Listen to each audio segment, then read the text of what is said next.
في هذا المقتطف القصير من لقاء آلان بوتون وكرس ويليامسون في بودكاست مودرن ويزدم، يتحدث آلان عن جانب من نظرية التعلق وتأثير طفولتنا على علاقاتنا عندما نكبر، واستمرارنا في علاقات مع أشخاص رغم أنهم قد يشكلون تحدي بالنسبة لنا، لكننا ربما نبحث عن نهاية مختلفة لأزمة قديمة. So the way we love as adults always bears the imprint of the way which we were loved and we loved as children.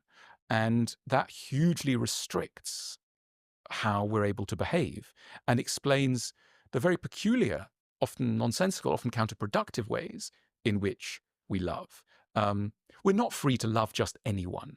And this, I'm sure you'll have had this in your life, met people, etc., who will say things like, seem to have ended up with quite a difficult person for me. They're really, they're quite challenging for me.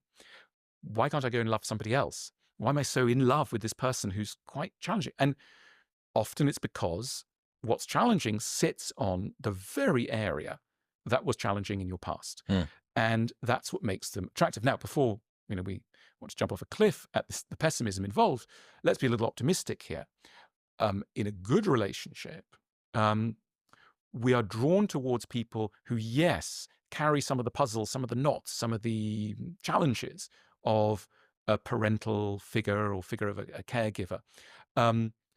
But they hold out the promise of a different ending.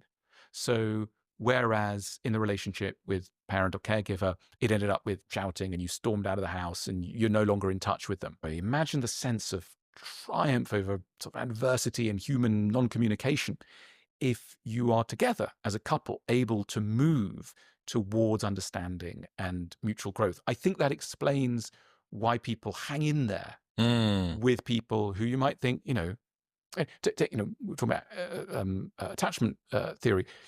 An anxious person who teams up with an avoidant one. You might want to go, why? Why are you with this avoidant person? And look at this other, I'm going to present you with a perfectly securely attached person. And you go, oh, they're a bit boring. Don't really want them. You think, why? What's going on? Is this pure perversion? Let's be generous towards that impulse. They're trying to find a different ending to probably a very painful early situation.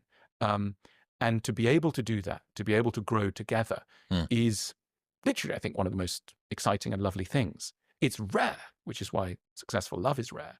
But yeah, to grow together away from your early attachment wounds powers a lot of the ambition of love.